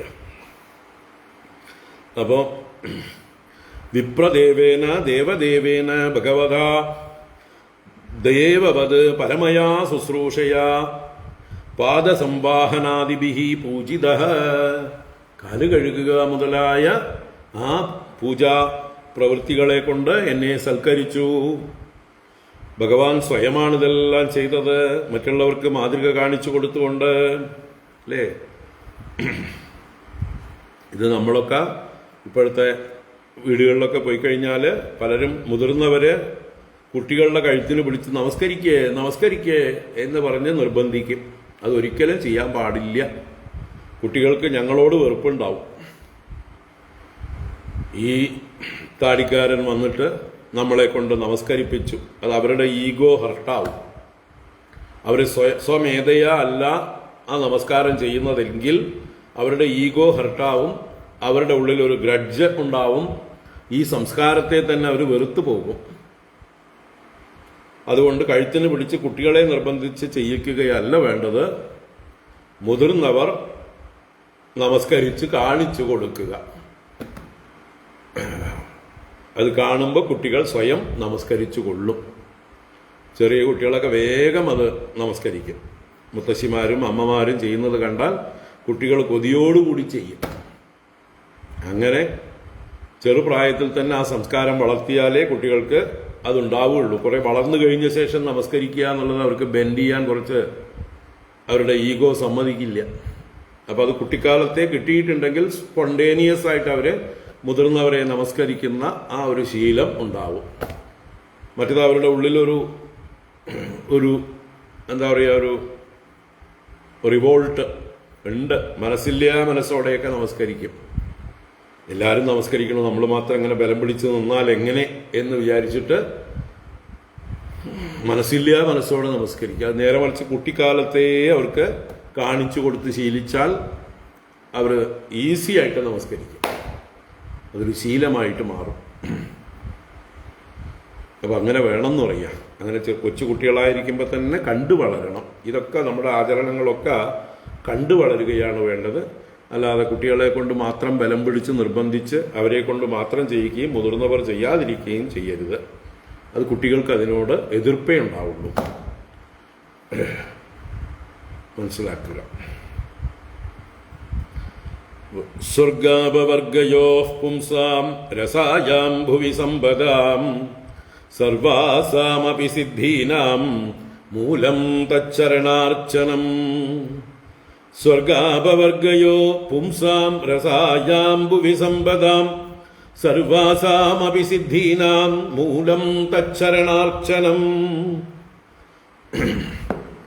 പുംസാം മനുഷ്യന്മാർക്ക്, നരന്മാർക്ക്, ഭുവി രസായാം ഭൂമിയിലാകട്ടെ പാതാളത്തിലാകട്ടെ എവിടെയാണെങ്കിലും, സമ്പദാം സർവാസാം സിദ്ധീനാമപി സ്വർഗാപവർഗയോഹോ മൂലം തച്ചരണാർച്ചനം. തച്ചരണാർച്ചനം, ഏതൊരുവന്റെ പാദത്തെ അർച്ചിക്കുന്നതാണോ എല്ലാ സിദ്ധികൾക്കും കാരണമായി തീരുന്നത് ആ ഭഗവാൻ. ഏതൊരു ഭഗവാന്റെ പാദത്തെ പൂജിച്ചാൽ നമ്മൾക്ക് എല്ലാം ലഭിക്കുമോ ആ ഭഗവാനാണ് ഇവിടെ എന്റെ പാദത്തെ പൂജിച്ചത്. ഭഗവാന് വല്ല ആവശ്യമുണ്ടോ എന്നിട്ടും ചെയ്തില്ലേ? അതാണ്. അപ്പൊ മനുഷ്യർക്ക്, പുമാന്മാർക്ക് ഭൂമിയിലോ പാതാളത്തിലോ എല്ലാ സമ്പത്തിനു വേണ്ടി, സമ്പത്തുകളുടെയും സർവാസാം സിദ്ധീനാമപി എല്ലാ സിദ്ധികളുടെയും, അതുപോലെ സ്വർഗ അപവർഗയോഹോ, സ്വർഗം സ്വർഗപ്രാപ്തി, അപവർഗം മോക്ഷപ്രാപ്തി. അപ്പൊ സ്വർഗപ്രാപ്തിയോ മോക്ഷപ്രാപ്തിയോ എന്തു വേണമെങ്കിലും മൂലമായിരിക്കുന്നതാണ് തച്ചരണാർച്ചനം, ഭഗവാന്റെ പാദപൂജ. അപ്പോ ആ ഭഗവാന്റെ പാദപൂജ എല്ലാവരും ചെയ്യുമ്പോൾ ആ ഭഗവാൻ എന്റെ പാദപൂജ ചെയ്തു. ഭഗവാന്റെ ആ ബ്രഹ്മണ്യതയും കാരുണ്യവും എത്ര എന്ന് ആശ്ചര്യത്തോടെ ചിന്തിക്കുകയാണ്. ആ ലോകത്തെ മുഴുവൻ അനുഗ്രഹിക്കുന്ന ലക്ഷ്മീപതിയായ ഭഗവാൻ എന്റെ പാദപൂജ ചെയ്തുവല്ലോ. ഇനി ഇതിൽ പരം എന്ത് ഭാഗ്യമാണ് എനിക്ക് വേണ്ടത്? ഞാനിതൊന്നും അർഹിക്കുന്നവനല്ല. ഭഗവാന് എന്നോടുള്ള സ്നേഹാധിക്യം കൊണ്ടാണ്, കാരുണ്യം കൊണ്ടാണ് ഇതെല്ലാം ചെയ്തത്. അദ്ദേഹം ഇങ്ങനെ എന്റെ നേരെ കാരുണ്യവർഷം ചെയ്തില്ലേ, ഇനിയിപ്പോ എന്തിനാപ്പ എനിക്ക് ധനം? ഇതിൽ പരം ധനം വല്ലതും കിട്ടാനുണ്ടോ? അങ്ങനെ ആ ധനത്തെക്കുറിച്ച് അദ്ദേഹത്തിൻ്റെ ചിന്ത, അദ്ദേഹം എന്താ പറയുക, എനിക്ക് ധനം തരാതിരുന്നത് നന്നായി എന്നുള്ളൊരു കൺക്ലൂഷനിലേക്ക് വരികയാണ്. അധനോയം ധനം പ്രാപ്യ മാദ്യൻ ഉച്ചൈർന മാം സ്മരേത് ഇതി കാരുണികോ നൂനം ധനം മേ അഭൂരിനാദദാത്. അധനോയം ധനം പ്രാപ്യ മാദ്യൻ ഉച്ചൈർന മാം സ്മരേത് ഇതി കാരുണികോ നൂനം ധനം മേ അഭൂരിനാദദാത്. അധനഃ അയം ധനം പ്രാപ്യ ഉച്ചൈഃ മാദ്യൻ. ഇപ്പൊ കുചേലൻ അധനനാണ്, ധനമില്ലാത്തവനാണ്, ദരിദ്രനാണ്. അപ്പൊ ധനഹീനനായ അയം ഇവൻ, ഈ കുചേലൻ, ധനം പ്രാപ്യ, ധനം ലഭിച്ചാൽ, ധനം സിദ്ധിച്ചാൽ, ഉച്ചൈഹി മാദ്യൻ, ഉച്ചത്തിൽ മതിച്ചിട്ട്, ഐശ്വര്യമതം, ധനമുണ്ടാകുമ്പോൾ തന്നെത്താൻ കൂടെ ഉണ്ടാവുന്നതാണ് മതം, ഗർവം. അപ്പൊ ആ ഐശ്വര്യമതമുണ്ടായിട്ട് മാം ന സ്മരേത്, എന്നെ സ്മരിക്കില്ല, എന്നെ മറന്നുപോകും. ഇതി എന്ന് കരുതിയിട്ടാണ് കാരുണിക, കരുണാമൂർത്തിയായിട്ടുള്ള ഭഗവാൻ മേ അഭൂരി ധനം ന അദാത് നൂനം, മേ എനിക്ക് അഭൂരി എന്ന് പറഞ്ഞാൽ ഭൂരിയുടെ ഓപ്പോസിറ്റ്, ഭൂരി എന്ന് പറഞ്ഞാൽ ധാരാളം, അഭൂരി അല്പം പോലും, അല്പം പോലും ഇല്ല. അപ്പോ അല്പം പോലും ധനം നാദാത്, ധനത്തെ നൽകിയില്ല, നൂനം നിശ്ചയം. അപ്പൊ ഭഗവാൻ എനിക്ക് ധനം തരാതിരുന്നത്, എനിക്ക് ധനം തന്നു കഴിഞ്ഞാൽ, ഇതുവരെ ദാരിദ്ര്യം അനുഭവിച്ച ഞാൻ, അല്ലെ, അല്പന് ധനം കിട്ടിയാൽ, അർത്ഥം കിട്ടിയാൽ അർദ്ധരാത്രിയിലും കുട പിടിക്കുന്ന പഴഞ്ചൊല്ലുണ്ട്. അതുപോലെ അവൻ മതിച്ച് എന്നെ മറക്കുമോ എന്ന് ശങ്കിച്ചിട്ടായിരിക്കാം ഭഗവാൻ എനിക്ക് അല്പം പോലും ധനം തരാതിരുന്നത്. കാരുണികനാണ് ഭഗവാൻ എന്നാ ചിന്തിക്കുന്നത്. അപ്പോ എന്താണ് വലിയ ധനം? ഭഗവത് സ്മരണ തന്നെയാണ് വലിയ ധനം എന്നാണ് ഇവിടെ കുചേലൻ പറഞ്ഞതിന്റെ താല്പര്യം.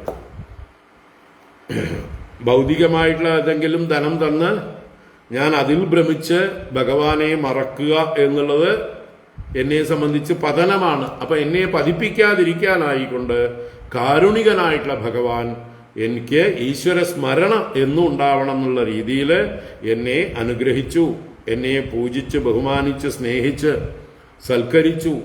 ഈ ഒരു സ്മരണ എനിക്ക് എന്നും എൻ്റെ കൂടെ ഉണ്ടാവും. നേരെ മറിച്ച് ധനം തന്നു കഴിഞ്ഞാൽ അഹങ്കരിച്ച് ഞാൻ ഭഗവാനെ മറന്നുപോകും.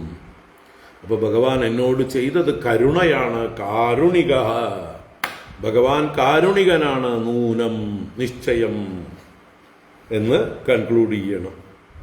ഇത് ഇത്രയും നേരം ആ കുചേലന്റെ മനോഗതം, ആത്മഗതം ചിന്തയാണ്. ഇങ്ങനെ ചിന്തിച്ച് അദ്ദേഹം തന്റെ ഗൃഹത്തിന്റെ അടുത്തെത്തി നടന്നു വന്നു. ഇതി സഞ്ചിന്തയൻ അന്തഃ പ്രാപ്തോ നിജഗൃഹാന്തികം സൂര്യാനലേന്ദു സംകാശൈഃ വിമാനൈഃ സർവതോ വൃതം. ഇതി സഞ്ചിന്തയൻ അന്തഃ പ്രാപ്തോ നിജഗൃഹാന്തികം സൂര്യാനലേന്ദു സംകാശൈർവിമാനൈഃ സർവതോ വൃതം. ഇതി സഞ്ചിന്തയൻ അന്തഃ, അന്തഃ ഇതി സഞ്ചിന്തയൻ, അന്തഃ എന്ന് പറഞ്ഞാൽ ഉള്ളിൽ. അപ്പൊ തന്റെ ഉള്ളിൽ, തന്റെ മനസ്സിൽ ഇങ്ങനെ ചിന്തിച്ചുകൊണ്ട് അദ്ദേഹം നിജഗൃഹാന്തികം പ്രാപ്ത, നിജഗൃഹസ്യ അന്തികം എന്ന് പറഞ്ഞാൽ സമീപം. അപ്പൊ തന്റെ ഗൃഹത്തിന്റെ സമീപം പ്രാപിച്ചു. എങ്ങനെയുള്ള ഗൃഹം അല്ലെങ്കിൽ ആ സമീപം? അത് സൂര്യ അനലേന്ദു സംകാശൈർ വിമാനൈ സർവതോ വൃതം. അദ്ദേഹത്തിന്റെ ഗൃഹം സൂര്യ അനല ഇന്ദു സംകാശൈഹി വിമാനൈഹി. വിമാനങ്ങൾ എന്ന് പറഞ്ഞാൽ ഇവിടെ ആകാശത്തോടെ പറക്കുന്ന വിമാനങ്ങളല്ല ഉദ്ദേശിക്കുന്നത്, മാളികകൾ, 7 നില മാളികകളെയൊക്കെയാണ് വിമാനങ്ങൾ എന്ന് പറയുക. ഉയർന്ന കെട്ടിടങ്ങൾ, ഗോപുരങ്ങൾ, ഇതൊക്കെ വിമാനങ്ങൾ. തമിഴ്നാട്ടിലെ ക്ഷേത്രങ്ങളുടെ ഗോപുരങ്ങളെയൊക്കെ വിമാനങ്ങൾ എന്നാണ് അവിടെ പോയാൽ അവർ പറയുക. തെക്കേ ഗോപുര വിമാനം, പടിഞ്ഞാറേ വിമാനം, കിഴക്കേ വിമാനം, വടക്കേ വിമാനം എന്ന്. വിമാനം എന്ന് പറഞ്ഞാൽ നമ്മൾ ആകാശത്തേക്ക് നോക്കേണ്ടത് ആകാശത്തേക്കല്ല, പക്ഷെ ആകാശത്തോളം ഉയർന്നു നിൽക്കുന്ന ആ ക്ഷേത്ര ഗോപുരദ്വാരങ്ങളാണ്. അതിനാണ് വിമാനം എന്ന് പറയുന്നത്. അപ്പോൾ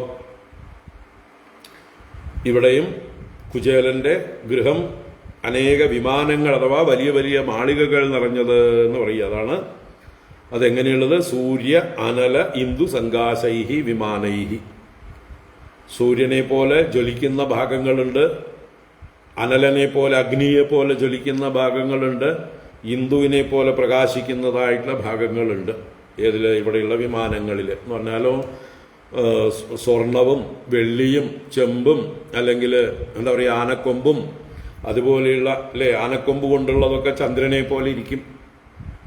അല്ലെങ്കിൽ പവിഴം കൊണ്ട് മുത്തുകൊണ്ടൊക്കെ ആണെങ്കിൽ ചന്ദ്രനെ പോലെ ശോഭിക്കുന്നതുണ്ടാവും. സ്വർണം കൊണ്ടുള്ളത് അഗ്നി പോലെ ജ്വലിക്കുന്നുണ്ടാവും. സൂര്യനെ പോലെ ജ്വലിക്കുന്നതായിട്ടുള്ള മറ്റ് രത്നങ്ങളും സ്ഫടികങ്ങളും ഒക്കെ ശോഭിക്കുന്നുണ്ടാവും. വെള്ളിയും സൂര്യനെ പോലെ ശോഭിക്കാം. അപ്പൊ എങ്ങനെ? സൂര്യ അനല അഗ്നി സംകാശൈഹി, സൂര്യ അനല ഇന്ദു സംകാശൈഹി വിമാനൈഹി, ഉയർന്ന കെട്ടിടങ്ങളെ കൊണ്ട് സർവതഃ വൃതം. അപ്പൊ ഒരു വലിയ സമുച്ചയമാണ് അല്ലേ? ഒരു പാർപ്പിട സമുച്ചയം, കൊട്ടാര സദൃശമായിട്ടുള്ള പാർപ്പിട സമുച്ചയം. ഒരു വീടല്ല, അനേക ഗോപുരങ്ങളുള്ളതായിട്ടുള്ള വാസസ്ഥാനങ്ങളുള്ളതായിട്ടുള്ള ആ ഒരു സമുച്ചയമാണ് സർവതോ വൃതം, എല്ലായിടത്തും വ്യാപിച്ചിരിക്കുന്നു എന്ന് പറയാം. അങ്ങനെയുള്ള നിജഗൃഹാന്തികം പ്രാപ്ത, തന്റെ ഗൃഹത്തിന്റെ സമീപത്തേക്ക് പ്രാപിച്ചു. വിചിത്രോപവനോദ്യാനൈഹി കൂജദ്വിജകുലാകുലൈഹി പ്രോദ്ഭുല്ല കുമുദാംബോജകൽഹാരോത്പലവാരിഭിഃ ജുഷ്ടം സ്വലങ്കൃതൈഃ പുംഭിഃ സ്ത്രീഭിശ്ച ഹരിണാക്ഷിഭിഃ കിമിദം കസ്യ വാ സ്ഥാനം കദം തദിദമിത്യഭൂത്. വിചിത്രോപവനോദ്യാനൈഃ കൂജദ്വിജകുലാകുലൈഃ പ്രോദ്ഭുല്ല കുമുദാംബോജകൽഹാരോത്പലവാരിഭിഃ. ആ തൻ്റെ ഗൃഹപ്രദേശം, ഗൃഹാന്തികം എന്തൊക്കെയാണ് അവിടെ കണ്ടത്? കൂജദ്വിജകുലാകുലൈഃ വിചിത്രോപവനോദ്യാനൈഃ പ്രോദ്ഭുല്ല കുമുദാംബോജകൽഹാരോത്പലവാരിഭിഃ വൃതം. ആ വൃതം മുകളിൽ പറഞ്ഞത്, അല്ലെങ്കിൽ ജുഷ്ടം എന്നുള്ളത് താഴെ പറഞ്ഞിരിക്കുന്നതിനെയും ഇവിടേക്ക് എടുക്കാം. വൃതം എന്ന് തന്നെ എടുക്കാം. വൃതം എന്ന് പറഞ്ഞാൽ ചുറ്റപ്പെട്ടത്, ഇതെല്ലാം ഉള്ളത്. അപ്പൊ എന്തൊക്കെയാണ്? വിചിത്ര ഉപവന ഉദ്യാനൈഹി, വിചിത്രങ്ങളായിരിക്കുന്ന പല വർണ്ണങ്ങളിലുള്ള ചെടികളും പൂക്കളും ഉള്ളതായിരിക്കുന്ന നാനാപ്രകാരത്തിലുള്ള പൂക്കൾ നിറഞ്ഞതായിട്ടുള്ള ഉപവനങ്ങൾ, ഉദ്യാനങ്ങൾ. ഫലവൃക്ഷങ്ങളുണ്ട്, പുഷ്പവൃക്ഷങ്ങളുണ്ട്, ഇതെല്ലാം തികഞ്ഞതും. അതില് എന്തുണ്ട്? കൂജ ദ്വിജകുല ആകുലൈഹി, കൂജനം ചെയ്യുന്ന ദ്വിജകുലം. ദ്വിജകുലം എന്ന് പറഞ്ഞാൽ ഇവിടെ ബ്രാഹ്മണകുലമല്ല, പക്ഷികളുടെ കൂട്ടം. ഇനി ബ്രാഹ്മണര് അവിടെ വേദമന്ത്രങ്ങളൊക്കെ ചൊല്ലുന്നുണ്ടാവും, എങ്കിലും ഇവിടെ ദ്വിജകുല ആകുലൈഹി, ശബ്ദിക്കുന്ന കുയിലുകളും മറ്റ് മയിലുകൾ, തത്തകൾ മുതലായിട്ടുള്ള പക്ഷികളുടെ ശബ്ദം കൊണ്ട്, കൂജനം കൊണ്ട് ആകുലമായിരിക്കുന്നത്. ആകുലം എന്ന് പറഞ്ഞാൽ ആ കലപില എന്നുള്ള പക്ഷികളുടെ ബഹളം ഉള്ളതായിരിക്കുന്ന, വ്യാപ്തമായിരിക്കുന്ന വിചിത്രങ്ങളായ ഉപവന ഉദ്യാനൈഹി പ്രോദ്ഭുല്ല കുമുദ അംബോജ കൽഹാര ഉത്പല വാരിഭിഹി. വാരി എന്ന് പറഞ്ഞാൽ ജലാശയങ്ങളാണ്. ഇവിടെ ചെറിയ തടാകങ്ങൾ, ജലങ്ങളുണ്ട്. അതിലെന്തൊക്കെയാണ്? പ്രോദ്ഭുല്ലമായിട്ടുള്ള കുമുദം, നന്നായി വികസിച്ചിരിക്കുന്ന അമ്പലുകള്. അംബോജം എന്ന് പറഞ്ഞാൽ താമര തന്നെ. കൽഹാരം എന്ന് പറഞ്ഞാലും താമരയുടെ എന്താ പറയുക, നീലത്താമര എന്നൊക്കെ പറയുന്ന ഇതാണ് കൽഹാരം. ഉത്പലം, അതും ഒരു തരം താമരയാണ്. അങ്ങനെയുള്ള താമരകളുടെ വിവിധ വർഗങ്ങൾ നിറഞ്ഞിരിക്കുന്ന വാരിഭിഹി, ജലാശയങ്ങളെ കൊണ്ടും. അവ ചെറിയ തടാകങ്ങള്, പൂളുകള് ഒക്കെ ഉണ്ട് അവിടെ. അതിലൊക്കെ താമരകളൊക്കെ വികസിച്ചു നിൽക്കുന്നു. അങ്ങനെയുള്ള ജലാശയങ്ങൾ കൊണ്ടും ചുറ്റപ്പെട്ടത് വൃതം. ജുഷ്ടം സ്വലങ്കൃതൈഃ പുംഭിഃ സ്ത്രീഭിശ്ച ഹരിണാക്ഷിഭിഃ കിമിദം കസ്യ വാ സ്ഥാനം കദം തദിദമിത്യഭൂത്. അപ്പൊ അങ്ങനെ നോക്കിയപ്പോഴോ കുറെ പുരുഷന്മാരും സ്ത്രീകളും അവിടെ സേവിക്കുന്നു. അതാണ് സു അലങ്കൃതൈഃ പുംഭിഃ, നന്നായി അലങ്കാരങ്ങൾ ധരിച്ചവരായ പുരുഷന്മാരാലും നല്ല വസ്ത്രങ്ങളും ആഭരണങ്ങളും തലപ്പാവുകളും ഒക്കെ ധരിച്ച സേവകന്മാര് ധാരാളമുണ്ട്. സ്വലങ്കൃതൈഹി പുംഭിഹി ഹരിണാക്ഷിഭിഹി സ്ത്രീഭിഹി ജുഷ്ടം. ഹരിണാക്ഷികൾ എന്ന് പറഞ്ഞാൽ മാൻകണ്ണികൾ. ഹരിണം മാനാണ്, അക്ഷി കണ്ണാണ്. അപ്പൊ മാൻകണ്ണികൾ എന്ന് പറഞ്ഞാൽ സുന്ദരികൾ. അപ്പൊ സുന്ദരികളായ യുവതികളായ സ്ത്രീകളെ കൊണ്ട് സേവിക്കപ്പെട്ടതും ധാരാളം ദാസികള് സേവികമാര് അവിടെ ഉണ്ട്, നിറഞ്ഞിട്ടുണ്ട്.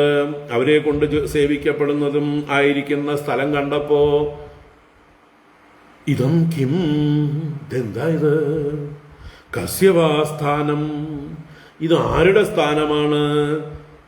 തത് ഇതി ഇതം കഥം അഭൂത്, ഞാൻ പോകുമ്പോ ഇങ്ങനെ ആയിരുന്നില്ലല്ലോ. അപ്പൊ തത് ഇതം, അതെങ്ങനെ ഇങ്ങനെയായി എന്ന് പറഞ്ഞാൽ ഉള്ളില് തർക്കം നടക്കണം, ഉള്ളില് ചർച്ച നടക്കണം. ഞാൻ മുമ്പ് പോയപ്പോ ഉണ്ടായിരുന്നത് തത്, അത് ഇതം ഇപ്രകാരം ഇങ്ങനെയായിട്ട് കഥമഭൂത് എങ്ങനെയായി തീർന്നു അല്ലേ? പണ്ട് മൂക്കൊലിച്ച് വള്ളി ട്രൗസറിട്ട് നടന്നിരുന്ന അതേ പയ്യൻ തന്നെയാണ് ഇപ്പതാ കോട്ടും സൂട്ടും ഒക്കെ ഇട്ടിട്ട് ദാ കാറിൽ ഇറങ്ങി വരുന്നത്. സ്വയം ദേവദത്ത, അവൻ തന്നെയാണോ ഇത്?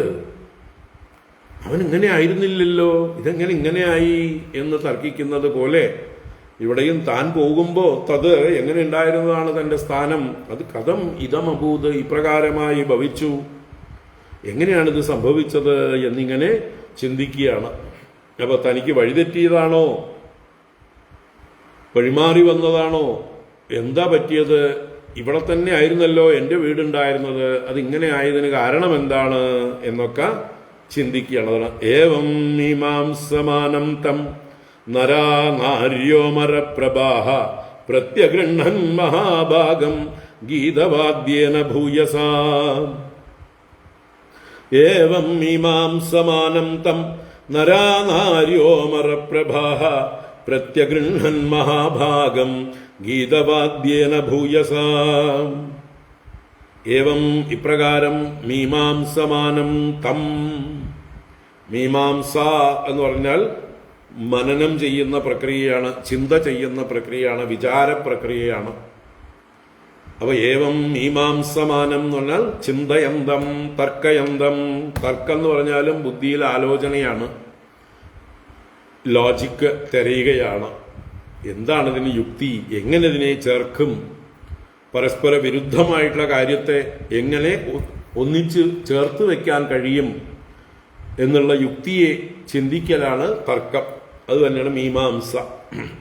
അപ്പൊ ഇങ്ങനെ മീമാംസമാനം വിചാരം ചെയ്യുന്ന, ആലോചന ചെയ്യുന്നതായിട്ടുള്ള തം, അവന്റെ അടുത്തേക്ക് നരാ നാര്യോ അമരപ്രഭാഹ പ്രത്യഗൃഹന്ന് മഹാഭാഗം, മഹാഭാഗം ആ മഹാപുണ്യാത്മാവായ ഭാഗ്യവാനായ കുചേലനെ പ്രത്യഗൃഹൻ പ്രതിഗ്രഹിച്ചു. പ്രതിഗ്രഹിക്കുക, സ്വീകരിക്കുക, എതിരേറ്റ് സ്വീകരിക്കുക. അവരുടെ നേർക്ക് ചെന്ന് ചെന്ന് ഗ്രഹിക്കുക, സ്വീകരിക്കുക. ആരൊക്കെ? അമരപ്രഭാഹ നരഹ നാര്യഹ ച, ദേവന്മാരെ പോലെ പ്രകാശിക്കുന്നവരായ നരന്മാരും നാരിമാരും, പുരുഷന്മാരും സ്ത്രീകളുമായിട്ടുള്ള ദാസി സമൂഹം, ദേവവൃന്ദം പോലെയുള്ളതായിട്ടുള്ള ആളുകള് വന്ന് തന്നെ സ്വീകരിക്കുകയാണ്. താലപ്പൊലിയും അല്ലെ മാലകളും വാദ്യഘോഷങ്ങളും ജൈവിളികളും ഒക്കെ ആയിട്ട് അവർ സ്വീകരിക്കുകയാണ് ആ മഹാഭാഗനെ. ഗീതവാദ്യേന ഭൂയസാ, ഭൂയസാ ഗീതവാദ്യേന, ഭൂയസാ എന്ന് പറഞ്ഞാൽ വർദ്ധിച്ചത്, അധികരിച്ചത്, നല്ല കൊഴുപ്പോട് കൂടിയത്, ശക്തമായിരിക്കുന്ന സ്വീകരണമാണ്. സ്വീകരണം ഗംഭീരമാക്കുകയാണ്. ഗീതവാദ്യേന, ഗീതങ്ങൾ പാടുന്നുണ്ട്, ഇദ്ദേഹത്തിന് ജയ് വിളിക്കുന്നുണ്ട്, ഭഗവാന് ജയ് വിളിക്കുന്നുണ്ട്. അങ്ങനെ ഗീതങ്ങളുണ്ട്, വാദ്യങ്ങളും മുഴക്കുന്നുണ്ട്. അദ്ദേഹത്തെ സ്വീകരിക്കുകയാണ് അല്ലേ.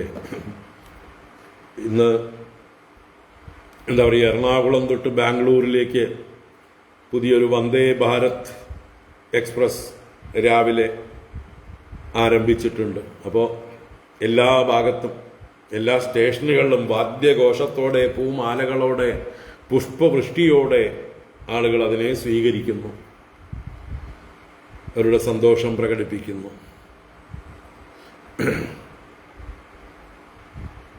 ഇപ്പോൾ വാദ്യഘോഷങ്ങളുണ്ട്. പ്ലാറ്റ്ഫോമിൽ ചെണ്ടയും പഞ്ചവാദ്യവും ഒക്കെ പല സ്റ്റേഷനിൽ തൃശ്ശൂരും പാലക്കാടും ഒക്കെ കൊട്ടിഘോഷിച്ചുകൊണ്ടാണ് സ്വീകരണം. അപ്പൊ ഗീതവാദ്യേന ഭൂയസ, വർദ്ധിച്ച ഗീതവാദ്യാദികളെ കൊണ്ട് അദ്ദേഹത്തെ സ്വീകരിക്കുകയാണ് എല്ലാവരും കൂടി. പതിം ആഗതമാകർണ്യ പത്നി ഉദ്ധർഷാദി സംഭ്രമ നിശ്ചക്രാമഗൃഹാത്തൂർണം രൂപിണീ ശ്രീരിവാലയാത്. പതിമാഗതമാകർണ്യ പത്നി ഉദ്ധർഷാദി സംഭ്രമ നിശ്ചക്രാമഗൃഹാത്തൂർണം രൂപിണീ ശ്രീരിവാലയാത്. പതിം ആഗതം ആകർണ്യ പത്നി. അപ്പൊ കുചേലന്റെ പത്നി പതിം ആഗതം ആകർണ്യ, തന്റെ ഭർത്താവ് ആഗമിച്ചിരിക്കുന്നു എന്ന് കേട്ടിട്ട് അക്ഷമയായി കാത്തിരിക്കുകയാണ്. എപ്പോഴാണ് വരിക? ഈ സന്തോഷം പങ്കുവെക്കാൻ. ഭഗവാന്റെ അനുഗ്രഹം എത്ര ഐശ്വര്യമാണ് നമുക്ക് നൽകിയിരിക്കുന്നത്. കണ്ണഞ്ചിപ്പിക്കുന്നതായിട്ടുള്ള കാഴ്ചകളാണ് ചുറ്റും. വിശ്വസിക്കാനാവാത്ത അനുഭവമാണ്. അപ്പൊ ഇത് ഭർത്താവ് സമീപത്തുണ്ടായിരുന്നെങ്കിൽ എന്ന് ആഗ്രഹിക്കുന്ന ആ പത്നി ഉദ്ഹർഷ. ഉദ്ഹർഷ എന്ന് പറഞ്ഞാൽ ഉയർന്ന ഹർഷത്തോടു കൂടിയവളായി. അതിസംഭ്രമ, വല്ലാത്തൊരു പാരവശ്യം എന്ന് പറയാ. ഭർത്താവിനെ സ്നേഹം കൊണ്ടും ഭക്തി കൊണ്ടും, അദ്ദേഹത്തിന്റെ മാഹാത്മ്യമാണ് ഭഗവാൻ ഇത്രയും അനുഗ്രഹം ചെയ്തിരിക്കുന്നത്. തന്റെ ഭർത്താവിന്റെ ആ തപസ്സും നന്മകളുമാണ് ഭഗവാൻ അദ്ദേഹത്തിന് കാരുണ്യം കൊണ്ട് ഇത്രയും ഐശ്വര്യം കൊടുത്തിരിക്കുന്നത്. അപ്പൊ ഭർത്താവിനോടുള്ള ആ ഭക്തി ഒന്നുകൂടെ വർദ്ധിച്ചു. ഭക്തിയോടുകൂടി അതിസംഭ്രമത്തോടുകൂടി ഉദ്ഹർഷയായിട്ട് ഗൃഹാത് തൂർണം നിശ്ചക്രാമ, ഗൃഹത്തിൽ നിന്ന് വേഗം നിഷ്ക്രമിക്കുകയാണ്, ഓടി വരികയാണ് ഭർത്താവിനെ സ്വീകരിക്കാൻ. പരിഭ്രമത്തോടുകൂടി ഓടി വരികയാണ്. ഏതുപോലെ? രൂപിണീഹി ശ്രീഹി ഇവ അവൽ ആലയാത്. രൂപിണിയായ ശ്രീ എന്ന പോലെ എന്ന് വച്ചാൽ ലക്ഷ്മി ദേവി രൂപമെടുത്തിരിക്കുന്നു. അപ്പൊ അത്രയും സുന്ദരിയായി മാറിയ ആ ദേവി, കല്യാണി അല്ലെങ്കിൽ സുശീല, ആ ദേവി ശ്രീഹി രൂപിണി ഇവ, ലക്ഷ്മി ദേവി രൂപമെടുത്ത് മൂർത്തീഭവിച്ച് വരുന്നത് പോലെ ആലയത്തിൽ നിന്ന്, ക്ഷേത്രത്തിൽ നിന്ന് ലക്ഷ്മി ദേവി ഇറങ്ങി വരും പോലെ ആ ഗൃഹത്തിൽ നിന്ന് ദേവി നിഷ്ക്രമിച്ച് വരികയാണ്. ആ വരണവരവ് ഒരു ഒന്നൊന്നര വരവാണ് ലക്ഷ്മി ദേവി വരും പോലെ എന്ന് പറയാം. പതിവ്രതാ പതിം ദൃഷ്ട്വാ പ്രേമോത്കണ്ഠാശ്രുലോചന മീലിതാക്ഷി അനമത് ബുദ്ധ്യാ മനസാ പരിഷസ്വജേ. പതിവ്രതാ പതിം ദൃഷ്ട്വാ പ്രേമോത്കണ്ഠാശ്രുലോചന മീലിതാക്ഷി അനമത് ബുദ്ധ്യാ മനസാ പരിഷസ്വജേ. ആ പതിവ്രത പതിം ദൃഷ്ട്വാ, പതിവ്രതയായ ദേവി, ആ ഭർത്താവിനെ ഈശ്വരന് തുല്യം കണക്കാക്കുന്ന ആ ദേവി പതിയെ കണ്ടിട്ട്, ഭർത്താവിനെ കണ്ടിട്ട് പ്രേമ ഉത്കണ്ഠ അശ്രുലോചന, പ്രേമാധിക്യവും ഉത്കണ്ഠയും ആ സന്തോഷത്തിന്റെ പ്രകടനവുമൊക്കെ ആയിട്ട് കണ്ണ് ആനന്ദാശ്രുക്കളെ കൊണ്ട് നിറഞ്ഞ കണ്ണോടുകൂടി, മീലിതാക്ഷി കണ്ണുടച്ചവളായിട്ട്, കണ്ണ് തുറക്കാൻ നിവൃത്തിയില്ല, ആ രീതിയിലെ വികാരത്തിന്റെ തള്ളിച്ച. അങ്ങനെ മീലിതാക്ഷി അനമത് ബുദ്ധിയ, ഭർത്താവിനെ തന്റെ മസ്തകം ബുദ്ധി കൊണ്ട് നമിച്ചു. പ്രത്യക്ഷമായിട്ട് ശരീരം കൊണ്ട് നമിച്ചു എന്നല്ല, അവിടെ ബുദ്ധിയ അനമത്, ബുദ്ധി കൊണ്ട് നമിച്ചു. മനസാ പരിഷസ്വജേ, മനസ്സുകൊണ്ട് ആലിംഗനം ചെയ്തു. നേരിട്ട് ആലിംഗനം ചെയ്യല്ല ചെയ്തത്, മനസ്സുകൊണ്ട് ഭർത്താവിനെ പരിഷ്വചനം ചെയ്തു. പരിഷസ്വജേ, ആലിംഗനം ചെയ്തു. ഇതാണ് എന്താ പറയുക, പഴയ സമ്പ്രദായം. ഭർത്താവാണെങ്കിലും പബ്ലിക്കായിട്ട് കെട്ടിപ്പിടിക്കലും അതുപോലെയുള്ള പ്രകടനങ്ങളും ഒക്കെ അടുത്ത കാലത്ത് തുടങ്ങിയതാണ് അല്ലേ?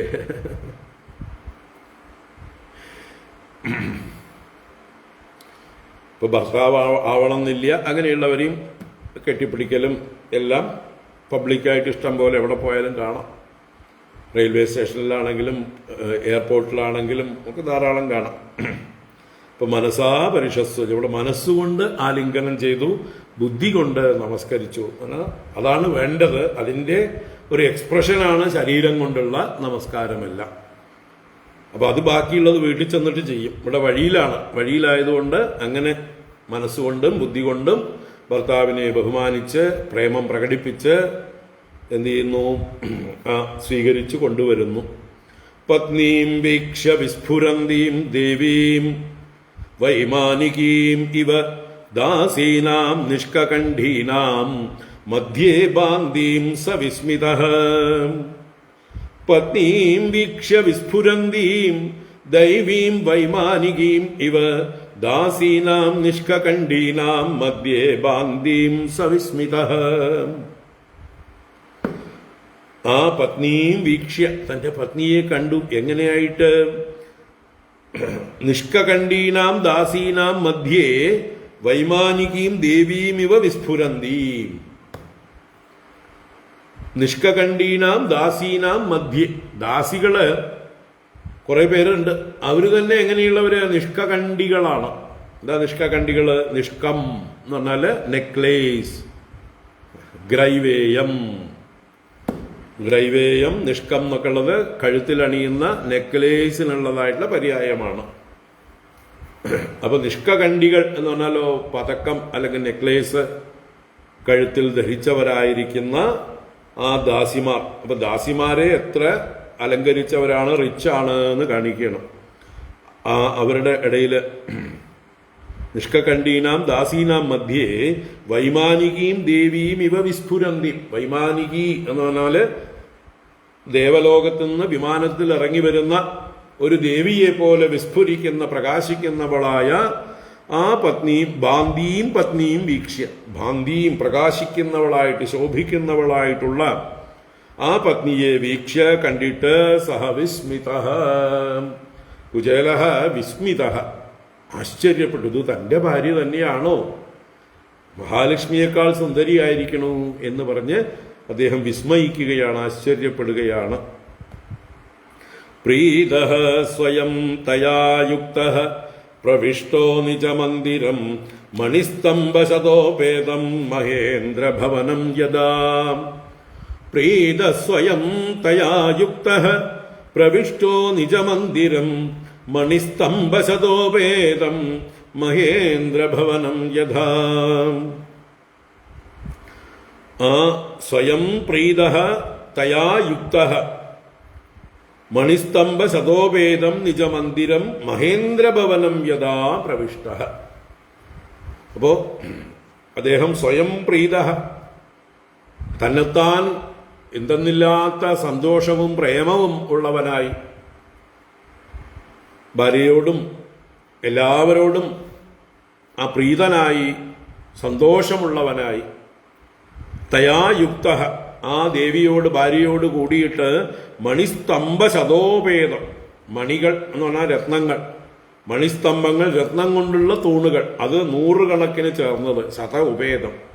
അപ്പൊ 100 കണക്കിന് രത്നങ്ങൾ കൊണ്ട് നിർമ്മിതമായ തൂണുകളോട് ചേർന്നതും അങ്ങനെയുള്ള നിജമന്ദിരം തന്റെ ഗൃഹത്തിലേക്ക്, അത് ഏതുപോലെ മഹേന്ദ്ര ഭവനം യഥ, ഇന്ദ്രന്റെ ഭവനം പോലെ, സ്വർഗത്തിലെ ഇന്ദ്രന്റെ രാജധാനി പോലെയൊക്കെ തോന്നുന്ന ആ തന്റെ ഗൃഹത്തിലേക്ക്, നിജമന്ദിരത്തിലേക്ക് പ്രവേശിച്ചവനായി. അപ്പോ ഭൃത്യന്മാരായിട്ടുള്ള ആളുകളും വാദ്യഘോഷങ്ങളോടുകൂടി വന്ന് കുചേലനെ സ്വീകരിച്ചു. ഭാര്യയായ ദേവിയും ഓടി വന്ന് ഭഗവാനെ സ്വീകരിച്ചു, ഭർത്താവിനെ സ്വീകരിച്ചു. അങ്ങനെ അദ്ദേഹം സന്തോഷത്തോടുകൂടി ഭാര്യയോടുകൂടെ സ്വർഗസമാനമായിട്ടുള്ള തന്റെ ഗൃഹത്തിലേക്ക് പ്രവേശിച്ചു. ആ ഗൃഹത്തെ ഇനി വർണ്ണിക്കണം. അദ്ദേഹം പ്രവേശിക്കുമ്പോൾ പുറത്ത് എന്തൊക്കെ കാണണു, അകത്തേക്ക് ചെല്ലുമ്പോൾ എന്തൊക്കെയാണ് മാറ്റങ്ങള്, അങ്ങനെ വിസ്തരിച്ച് വർണ്ണിച്ചിരിക്കുന്നു 2-3 ശ്ലോകങ്ങളെ കൊണ്ട്. നമുക്ക് നാളെ രാവിലെ കാണാം ബാക്കിയുള്ളത്. ഇപ്പോ ഇവിടെ നിൽക്കട്ടെ. ഓം കായേന വാചാ മനസേന്ദ്രിയൈർവാ ബുദ്ധ്യാത്മനാ വാ പ്രകൃതേ സ്വഭാവാത് കരോമി യദ്യത് സകലം പരസ്മൈ നാരായണായേതി സമർപ്പയാമി. ഓം ശാന്തി ശാന്തി ശാന്തി. ഹരി ഓം ശ്രീ ഗുരുഭ്യോ നമഃ. ഹരി ഓം.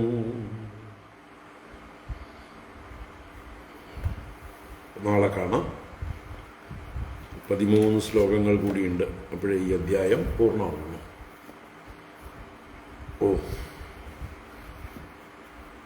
എല്ലാവർക്കും ശുഭരാത്രി, സുഖനിദ്ര. രാവിലെ കാണാം.